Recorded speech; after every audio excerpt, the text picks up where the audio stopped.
ಪಕ್ಷದ ಸಾಂಸ್ಕೃತಿಕ ಮತ್ತು ಕಲೆ ಘಟಕದ ರಾಜ್ಯಾಧ್ಯಕ್ಷೆ. ಏನು ಅಂದರೆ ಈ ಥರ ಅಧ್ಯಯನ ಮಾಡೋದಕ್ಕೆ ನಾನು ಏನಕ್ಕೆ ಸಾಥ್ ಕೊಡ್ತಾ ಇದ್ದೀನಿ ಅಂದರೆ, ಇದು ಬರೀ ಓದಿನ ಬಗ್ಗೆ ಅಲ್ಲ, ಇದು ಮುಂದೆ ಫ್ಯೂಚರ್ ಬಗ್ಗೆ. ನೀವು ಸೈಕಾಲಜಿಕಲಿನೇ ಮಕ್ಕಳನ್ನ ಹೊಡೆದಾಕ್ಬಿಟ್ಟು ಆ ಓದೋ ಟೈಮಿಂದನೇ ನೀವು ಗೌರ್ಮೆಂಟ್ ಸ್ಕೂಲು, ಪ್ರೈವೇಟ್ ಕಾಲೇಜು ಈ ತಾರತಮ್ಯ ಮಾಡ್ಕೊಂಡು ಬಂದು ಮೊದಲೇ ಕುಗ್ಗೋಗಿರ್ತಾರೆ. ನಾನು ಹೇಳೋದು, ಕೇಜ್ರಿವಾಲ್ ಅವ್ರು ನಂಬೋದು, ಅವಕಾಶ ಎಲ್ರಿಗೂ ಸಮಾನವಾಗಿ ಒಂದು ಸತಿ ಕೊಡಿ. ಅದನ್ನ ಗೆದ್ಕೊಂಬರೋದು ಅವರವರ ವರ್ಚಸ್ಸು, ಅವರವರ ತಾಕತ್ತು. ಗೌರ್ಮೆಂಟ್ ಕಾಲೇಜಲ್ಲಿ ಓದುವಷ್ಟು ಬಹಳಷ್ಟು ಜನ ಮಕ್ಕಳು ಆ ಪರಿಸ್ಥಿತಿಲಿ ಇದ್ಕೊಂಡು ಓದ್ಮೇಲೆ ಇದನ್ನ ಕಳ್ಕೊಳ್ಳೋದಲ್ಲೇ ಅಷ್ಟು ಕಷ್ಟಪಟ್ಕೊಂಡು ಬರ್ತಾರೆ. ಅವ್ರಿಗೆ ಒಂದು ಅವಕಾಶ, ಸಮನಾದ ಅವಕಾಶ ಕೊಡೋದು ನ್ಯಾಯವಾಗಿರುವಂಥದ್ದು. ಅದಕ್ಕೆ ಅಂತ ಒಂದು ದೊಡ್ಡ ಹೋರಾಟವನ್ನು ನಡೆಸ್ತಾ ಇರೋದು. ನಿಮಗೆಲ್ಲ ಲೋಹಿತ್ ಅಂತ ಪರಿಚಯ, ನಾನು ಅವನ್ನ ಲೋಕಿ ಅಂತ ರೇಗಿಸ್ತೀನಿ. ಯಾಕೆಂದ್ರೆ ಯಾವಾಗಲೂ ಲೋಕ ಕಲ್ಯಾಣದ ಬಗ್ಗೆ ಅವ್ನು ಯೋಚನೆ ಮಾಡುವುದು ಜಾಸ್ತಿ. ಸೊ ಹಾಗಾಗಿ ಲೋಕಿ ಅಂತಲೇ ಕರೆಯೋದು. ಬಹಳ ಪ್ರೀತಿಯಿಂದ ಜನಕ್ಕೆ ಒಳ್ಳೇದಾಗ್ಲಿ ಅನ್ನೋದು ಮಾತ್ರ ಅಲ್ಲ, ನಾಳೆ ದಿನ ನಮ್ಗೆಲ್ಲ ಇವಾಗ ವಯಸ್ಸಾಗಿದೆ, ನೀವು ಒಪ್ಕೊಳ್ದಲ್ಲಿ ಇದು ನಮ್ಮ ಜನರೇಷನ್ ಅಲ್ಲ, ಮುಂದಿನ ಪೀಳಿಗೆಗೆ ನಾವೇನೂ ಕೊಟ್ಟು ಹೋಗುವಂಥದ್ದಲ್ಲ. ಅಟ್ಲೀಸ್ಟ್ ನಮ್ಮ ಕೈಲಿ ಕೊಟ್ಟು ಹೋಗೋಕ್ಕಾಗಿಲ್ಲ, ಇಷ್ಟೊಂದು ಕೆಟ್ಟೋಗಿದೆ ಅಂದರೆ ಅವ್ರ ಜೀವನ ಅವ್ರಿಗೆ ರೂಪಿಸ್ಕೊಳಕ್ಕೆ ಒಂದು ಅವಕಾಶ ಮಾಡ್ಕೊಳ್ಳುವಂಥದ್ದು ಅಭಿಯಾನ ಇದು. ಯಾಕೆಂದರೆ ಗೌರ್ಮೆಂಟ್ ಕಾಲೇಜಲ್ಲಿ ಒಂದು ಕ್ಯಾಂಪಸ್ ಇಂಟರ್ವ್ಯೂ ಆಯಿತು ಅಂದರೆ ಎಷ್ಟು ಜನ ಮಕ್ಕಳು ಅಲ್ಲಿ ಇಂಟೆಲಿಜೆಂಟ್ ಇದ್ದಾರೆ ಗೊತ್ತಾ? ಅವ್ರಿಗೆ ಬಡತನ ಇದೆ, ತೊಂದರೆಗಳಿದೆ, ಹಂಗನ್ಬಿಟ್ಟು ಬುದ್ಧಿ ಇಲ್ಲ ಅಂತಲ್ಲ. ಹಂಗನ್ಬಿಟ್ಟು ಅವ್ರು ಪ್ರೈವೇಟ್ ಕಾಲೇಜ್ಗಿನ್ನ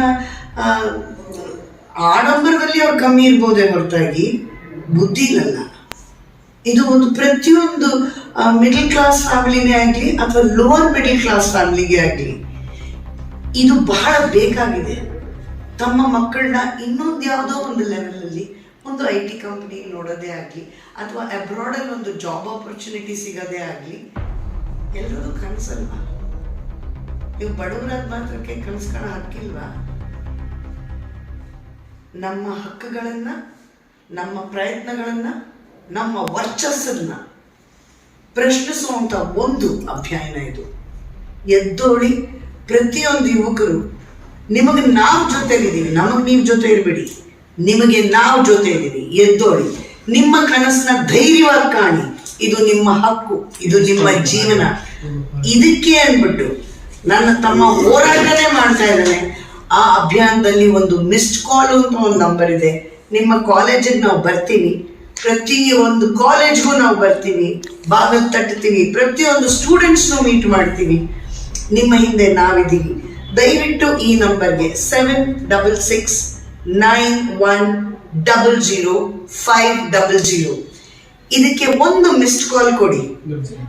ನಿಮಗೆ ₹1 ಖರ್ಚಾಗಲ್ಲ, ಆದರೆ ಒಬ್ರಿಗೆ ಜೀವನ ಸಿಗುತ್ತೆ. ನಾನು ಬರೀ ಯುವಕ, ನಾನು ಯೂತು, ನನ್ ಬಿಟ್ರೆ ನಂದೆಲ್ಲ ಇದು ಕೆಲಸ ಅಂತ ದೊಡ್ಡವರೇ ಆಗಲಿ ಸುಮ್ಮನೆ ಕೂತ್ಕೋಬೇಡಿ. ಇದು ನಿಮ್ಮ ಮಕ್ಕಳ ಭವಿಷ್ಯ. ದಯವಿಟ್ಟು ಸ್ವಲ್ಪ ಎಚ್ಚೆತ್ಕೊಳ್ಳಿ. ನಾವು ಹೇಳ್ದಂಗೆ ಕೇಜ್ರಿವಾಲ್ ಹೇಳೋದು ಯಾವಾಗಲೂ ಅಷ್ಟೇ, ನಾವು ರಾಜಕೀಯ ಮಾಡಕ್ ಬರಲಿಲ್ಲ, ರಾಜಕೀಯ ಬದಲಾವಣೆಗೆ ಬಂದಿದ್ದೀವಿ. ಯಾವುದೇ ಪಕ್ಷ ಕೂತಿದ್ರು ಯಾವುದು ಸರಿನೋ ಅದನ್ನ ಮಾಡಿಸೋದಕ್ಕೆ ಹೇಗೆ ಅನ್ನೋದು ನಮ್ಗೆ ಗೊತ್ತಿದೆ. ಇದು ತುಂಬಾ ಹಿಂದೆನೆ ಕಂಡ್ಬಿಟ್ಟು ನೋಡ್ಬೇಕಾಗಿತ್ತು. ನಾನು ಒಂದು ಹೇಳ್ತೀನಿ, ನಮ್ಮ DNA ಅಂದ್ರೆ ನಮ್ಮ ಪಕ್ಷದ DNA ಬೇರೆ, ಬಾಕಿ ಪಕ್ಷದ DNA ಬೇರೆ. ಏನು ಅಂತ ಕೇಳ್ತೀರಾ? ವಿದ್ಯಾವಂತರು. ಹಾಗಾಗಿ ನೋಟಗಳು ಬದಲಾಗ್ತವೆ, ಜೀವನನ ಅರ್ಥೈಸ್ಕೊಳ್ಳೋ ರೀತಿ ಬದಲಾಗುತ್ತೆ, ಜೀವನನ ರೂಪಿಸ್ಕೊಳ್ಳೋ ರೀತಿ ಬದಲಾಗುತ್ತೆ. ಏನೂ ಇಲ್ದಲೆ ಮುದ್ದಾಗಿ ಮನೆ ಕಟ್ಕೊಂಡು ದೇಶ ಕಟ್ಟುವಂತ ಈ ಮಕ್ಕಳಿಗೆ ಒಂದು ಅವಕಾಶ ಕೊಟ್ಟು ನೋಡ್ರಿ, ದೇಶ ಎಷ್ಟು ಚೆನ್ನಾಗಿ ಕಟ್ಟುತ್ತಾರೆ.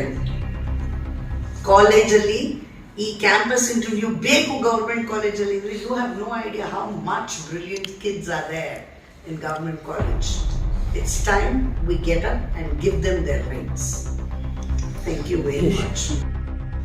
INDA ಅಂತೇಳಿ ನಾವು ಮೈತ್ರಿಕೂಟ ಆಗಿರೋದ್ರಿಂದ, ಅರವಿಂದ್ ಕೇಜ್ರಿವಾಲ್ ಅವರು ಮೈತ್ರಿ ಆಗಿರೋದ್ರಿಂದ ಅಲ್ಲಿ ಏನು ನಿರ್ಧಾರ ಬರುತ್ತೋ ಅಲ್ಲಿವರೆಗೂ ನಾವು ಹೇಳಕ್ಕಾಗಲ್ಲ. ಸೊ ಈಗ ಈ ಕ್ಷಣಕ್ಕೆ ಯಾರು ಕೂಡ ಲೋಕಸಭಾ ಅಭ್ಯರ್ಥಿಯಾಗಿ ನಾವು ಯಾರು ಕೂಡ ಕಣಕ್ಕಿದ್ದೀವಿ ಸರ್. ಇವತ್ತು ಬಂದಿರೋದೇ ನಮ್ಮ ಉದ್ದೇಶ ಗೌರ್ಮೆಂಟ್ ಕಾಲೇಜ್ ಮಕ್ಕಳುಗಳಿಗೆ ಕೆಲಸ ಕೊಡಬೇಕು ಅನ್ನೋದು, ಇಷ್ಟೇ ನಮ್ಮ ಉದ್ದೇಶ. ರಾಜಕೀಯ ಖಂಡಿತವಾಗ್ಲೂ ಇಲ್ಲ ಸರ್. ರಾಜಕೀಯ ಪಕ್ಷ ಇರ್ಬೋದು, ಪಕ್ಷದಿಂದ ಆದ್ರೂ ಬರ್ಬೇಕಲ್ಲ, ಒಬ್ಬನೇ ಬಂದ್ರೆ ಯಾರು ಕೇಳ್ತಾರೆ ಸರ್? ರಾಜಕೀಯ ಪಕ್ಷ ನಿಮ್ಗೆ ಗೊತ್ತಿರೋ ಹಾಗೆ ಡೆಲ್ಲಿ ನಾವು ಕೊಟ್ಟಿರುವಂತ ಆಂದೋಲನಗಳು, ನೀವು ಹೇಳ್ತಾರೆ ಇವತ್ತೆಲ್ಲ ಗ್ಯಾರಂಟಿಗಳ ಬಗ್ಗೆ ಮಾತಾಡ್ತಾರೆ, ಇದಕ್ಕೆ ಪಿತಾಮಹ ನಾವೇ ಗ್ಯಾರಂಟಿಗಳನ್ನ ತೋರಿಸಿದ್ರು. ಈ ದೇಶ ಗ್ಯಾರಂಟಿಗಳು ತೋರಿಸಿರೋದು ನಾವೇ, ಆದ್ರೆ ಅವ್ರಿಗೆ ಗ್ಯಾರಂಟಿ ಮಾತ್ರ ಕಾಣಿದ್ರೆ ಅದನ್ನ ಹೆಂಗೆ ಉಪಯೋಗಿಸ್ಬೇಕು ಅಂತ ಗೊತ್ತಿಲ್ಲ, ಅದಕ್ಕೆಲ್ಲ ಎಡುತ್ತಾವೆ. ಅದನ್ನ ನಾವು ಇದು ಚಿಂತೆಗಳು ಮರ ಹತ್ತೋದು ಮಾತ್ರ ಹೇಳ್ಕೊಡ್ತಾರೆ ವಿಡಿಯೋನೇ ಬೇಡ. ಆ ರೀತಿ ನಾನು ಹತ್ತಿರ ನೋಡಿದ್ರೆ ಅಷ್ಟೇ, ನಾವ್ ಹೆಂಗ್ ಹಿಡಿತೀವಿ ಅನ್ನೋದು ಗೊತ್ತಿಲ್ಲ. ಹಾಗಾಗಿ ನೋಡಿ ಡೆಲ್ಲಿ ಇವತ್ತವರೆಗೂ 220 ಕೋಟಿ MCD ಪ್ರಾಫಿಟ್, ಬರೀ ಅಡ್ವರ್ಟೈಸ್ಮೆಂಟ್ ಆಗ್ತಾರಲ್ಲ ರೋಡಲ್ಲಿ, ಅದರಲ್ಲಿ ವರ್ಷಕ್ಕೆ 220 ಕೋಟಿ ಲಾಭ ಮಾಡಿದೀವಿ. ಸಾಲ ಇಲ್ಲ ಸ್ವಾಮಿ. ಇವತ್ತು ಇಲ್ಲಾಗ್ಲೇ ನಮ್ಮ ಮೋದಿ ಅವರು 1775 ಲಕ್ಷ ಕೋಟಿ ಸಾಲ ಮಾಡಿದ್ದಾರೆ. ಯಾವ ಗ್ಯಾರಂಟಿ ಕೊಟ್ಟಿದ್ದಾರೆ ಸ್ವಾಮಿ? ಯಾವ್ದು ಗ್ಯಾರಂಟಿ? ಇದೆಲ್ಲ ರಾಜಕೀಯ, ನಾನು ಇದನ್ನು ಮಾತಾಡೋದು ಬೇಕಾಗಿಲ್ಲ. ನಾನು ಬಂದಿರುವಂತ ಉದ್ದೇಶ ನಮ್ಮ ಸರ್ಕಾರಿ ಕಾಲೇಜಲ್ಲಿ ಹೋಗ್ತಿರುವಂತಹ ಮಕ್ಕಳುಗಳಿಗೆ ಕ್ಯಾಂಪಸ್ ಇಂಟರ್ವ್ಯೂ ಮಾಡಬೇಕು. ನೀವು ಪ್ರೈವೇಟ್ ಕಂಪ್ನಿಗಳು ಅವ್ರನ್ನ ಹೋಗಿ ಕೆಲಸಕ್ಕೆ ತಗೋಬೇಕು, ಅವ್ರನ್ನ ಇಟ್ಕೋಬೇಕು. ಯಾವತ್ತೂ ಬರೀ ಅವ್ರನ್ನ ಟೀ ಕೊಡೋಕ್ಕೆ, ಕಾಫಿ ಕೊಡೋಕ್ಕೆ, ಡ್ರೈವರ್ಗಳಾಗಿ ಉಪಯೋಗಿಸ್ಕೊಳ್ಳೋ ನೆಸಿಟಿ ಇಲ್ಲ. ಅವರು ಕೂಡ ನೋಡಿ, ಶ್ರೀಮಂತಿಗೆ ಮೇಲೆ ಅಳಿಬೇಡಿ ವಿದ್ಯೆ ಅವರಿಗೆ ಆ ಶಕ್ತಿ ಇತ್ತು ಅಂದ್ರೆ ಅವರು ಕೂರಿಸಿ ಬಾಸ್ಗಳಾಗಿ, ಮ್ಯಾನೇಜರ್ಗಳಾಗಿ, ಎಕ್ಸಿಕ್ಯೂಟಿವ್ ಮ್ಯಾನೇಜರ್ಗಳಾಗಿ ಕೂರಿಸಿ ಅನ್ನೋದು ನನ್ನ ಕೂಗು ಸರ್. ಅಷ್ಟೇ. Thank you.